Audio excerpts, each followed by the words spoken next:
Boa tarde a todos. Eu agradeço a organização do Congresso ter feito esse convite para mim. E é um tema bastante interessante, bastante atual, que desafia a gente a entender por que ele está acontecendo agora, né? Então, para chegar onde é o meu tema, eu vou fazer uma pequena revisão do que foi a hepatite A no Brasil. Nós sabemos, em vários estudos da década de 80 até 2000, que a endemicidade no Brasil era bastante alta, mas um estudo feito, publicado em 2000, que contava com 5 cidades brasileiras e outras cidades da América do Sul, já mostrou que havia uma diferença nessa endemicidade. Se nós olharmos aqui, essa primeira tabela, onde a gente tem por região, nós podemos ver que as regiões Sul e Sudeste tinham uma prevalência em torno de 50%, e as regiões outras, Centro-Oeste, Nordeste e Norte, entre 70% e 90%. Entretanto, quando a gente observa por faixa etária, nós vemos que de 1 a 5 anos, as pessoas apresentavam 35%, e nas faixas de 6 até 15 anos, em torno de 50% a 60%. Isso já dava uma indicação de que estava havendo uma mudança de endemicidade.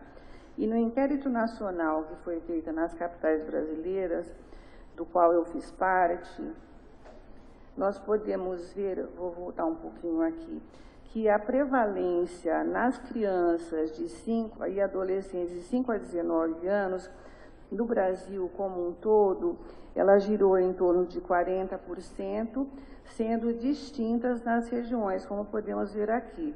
Na região Norte, 58%, Nordeste, 53%, Centro-Oeste, 54%, e depois nas regiões Sudeste e Sul, prevalências bastante menores, em torno de 30%.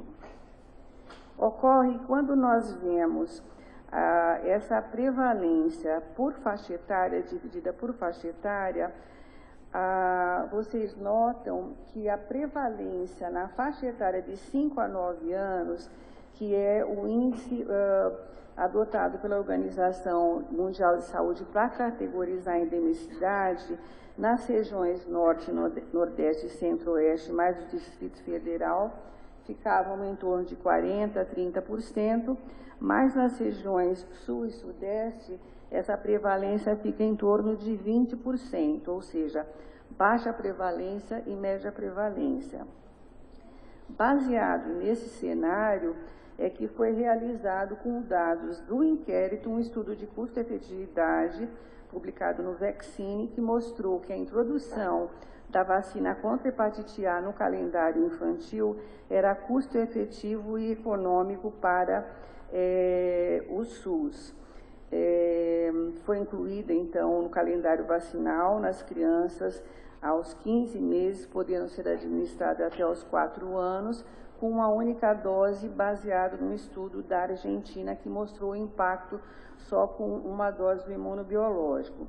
Mas também é nesse cenário de baixa endemicidade que nós observamos que os surtos em grupos específicos, e os mais relacionados na literatura são de homens que fazem sexo com homens e usuários de drogas injetáveis, são descritos. O surto recente que a gente tem aqui na cidade de São Paulo, no município, e mais acentuadamente no município de São Paulo, ele não ocorre pelo impacto da vacina, obviamente, até porque a gente introduziu no calendário vacinal em 2014 e a gente tem coortes muito curtas ainda, né, para ter um impacto. Mas ele é devido ao cenário de baixa endemicidade, como a gente pode ver na literatura, nos trabalhos que eu vou apresentar agora, numa revisão sistemática que eu procurei fazer. Então, eu procurei no PubMed e no Embase, com os unitermos Sexual and Gender Minorities, gays or men who have sex with men, or homosexuality, or male, or homosexual, or hepatitis A, or hepatitis A virus. Para minha surpresa, eu encontrei 203 resumos no PubMed e 167 no Embase. Retirando as duplicatas, nós ficamos com 75 estudos referentes a surto. Esses surtos, eu vou falar de algum deles, né, e os demais artigos todos, para completar o total, eram devido a artigos sobre prevalência e fatores de risco e alguns casos de controles feitos para entender os fatores de risco em cima dos surtos ocorridos. A publicação mais antiga que eu encontrei, eu não coloquei limite de data, né, foi de 1982, referente a um surto em HSH, com início em dezembro de 1979, progredindo em ondas durante 10 meses, em Estocolmo. Contou com 45 casos, 145 casos, está nessa publicação. Um outro estudo publicado em 1997, mas referido a um surto entre 91 e 92, em Sydney, na Austrália, onde foram detectados 676 casos, sendo 90% em homens e 330 com comportamento homossexual e bissexual. E a taxa de maior incidência ou de ataque foi obtida na faixa etária de 20 a 29 anos, com 71 por 10 mil casos. Também aqui as referências bibliográficas. E os surtos atuais, né? Foram sendo descritos surtos durante todo esse tempo, mas os atuais, já que o meu tema era 2017 e 2008.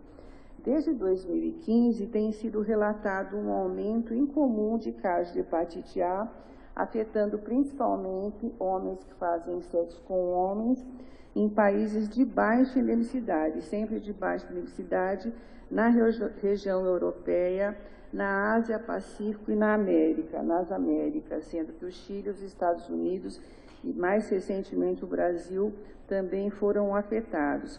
Na região europeia, 15 países, são esses listados aqui em ordem alfabética, né, notificaram casos em forma de surtos.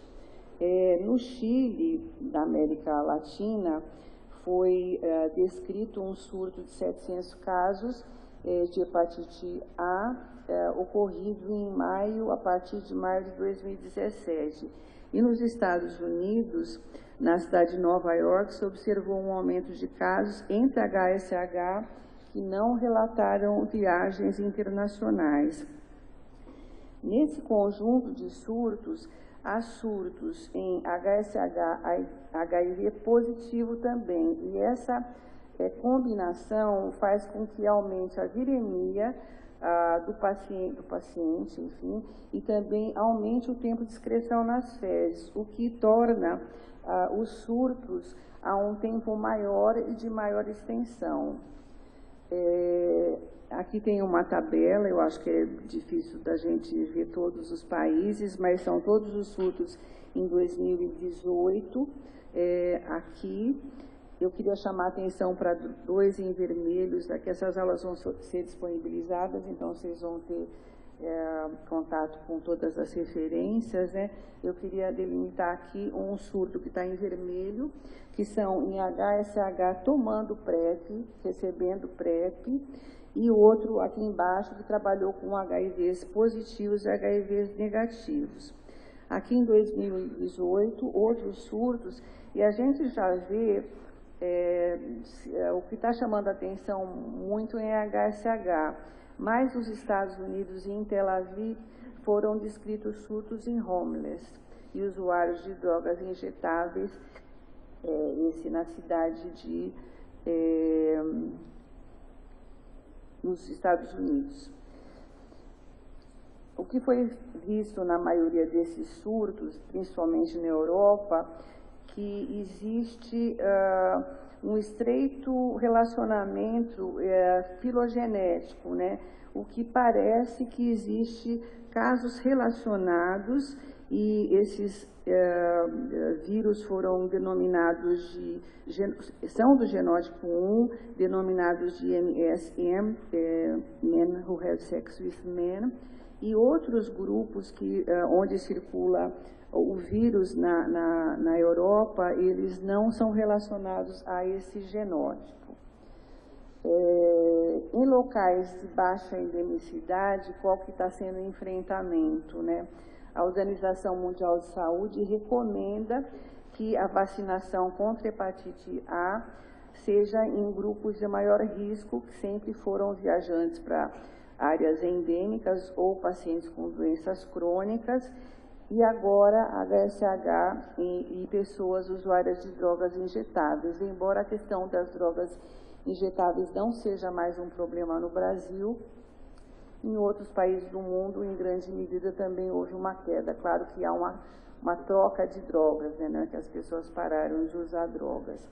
Isso é preocupante, a própria OMS coloca essa questão do ponto de vista da saúde pública, devido à atual disponibilidade limitada de vacinas contra hepatite A no mundo.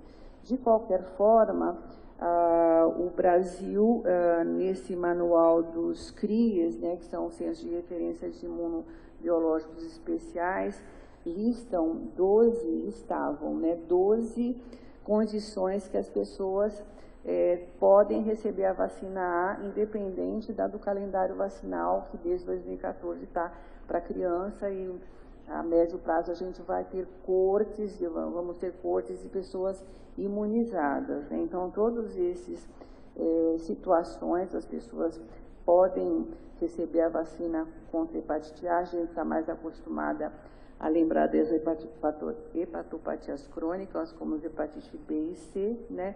Mas tem uma série de outras condições também. E em cima desse cenário é que ocorre e vem ocorrendo surto no município de São Paulo, que eu convido a todos a assistir depois das 4 horas, que o pessoal da Covisa vai estar apresentando com maiores detalhes. Eu só ressalto aqui que, comparando 2016 para 2018, o sexo masculino vem aumentando a porcentagem, né, em relação ao sexo feminino, chegando a 80%, quase 90%. A idade média passa a ser mais alta, de 18 a 39 anos a gente tem cerca de 80%, 70%, né? Isso é problemático, porque a hepatite A passa a ser mais grave em faixas etárias maiores. E outra questão é a aquisição sexual, que foi investigada nesse surto. É bom lembrar que a ficha de notificação compulsória não prevê essa possibilidade de você estar colocando esses fatores de risco, mas o pessoal da Covisa, junto com o CVE, junto com o Centro de Referência do Programa de DST-AIDS de São Paulo, fez uma investigação adicional para adquirir esses dados, né? Então, a gente vê que 2017 e 2018 teve um aumento expressivo nessa população, com uma frequência muito maior em homens do que em mulheres, né? Em homens está a questão, as barras em violeta e as mulheres em amarelinho. E também a questão de contato sexual, uma frequência bastante grande, e de novo aqui a faixa etária de 18 a 39 anos. Diante disso, a Secretaria Municipal de Saúde, em consonância com o Ministério da Saúde, e também em discussão com o CVE e também com o programa de DST-AIDS, ela está oferecendo a vacina para pessoas que praticam sexo de risco, que é uma prática oral anal, adquirida dessa forma, né? Eu acho que eu não falei no começo, mas desde a década de 80 que a hepatite A, ela é tida como uma doença, na literatura, ela é tida como uma doença sexualmente transmissível nessa população, embora ela seja de transmissão entérica, mas ela é tida na literatura como uma doença sexualmente transmissível. Eu até estranhei, porque eu participei de um projeto na década de 90, que era uma coorte de homossexuais masculinos para detectar a incidência de HIV, e nós pesquisávamos hepatite B e C, né? Hepatite B era uma coisa que tinha uma sobreincidência grande, e nós não pesquisamos naquele momento hepatite A, né? Por não considerarmos essa questão que já na literatura já vem sendo abordada faz tempo. Eu já acabei. Essa vacina, ela está disponível, e no caso dessa população, em 2 doses, né, porque é o que a bula recomenda, ela está disponível para esse grupo de pessoas em alguns serviços de assistência especializada, os SAIs, e no Centro de Referência, os CRs, que trabalham com as infecções sexualmente transmissíveis na capital. Tá? Era isso que eu queria trazer para nosso debate. E eu agradeço, acho que eu não agradeci no começo, o convite pela organização estar aqui com vocês, conversando a respeito desse problema, que é um problema importante.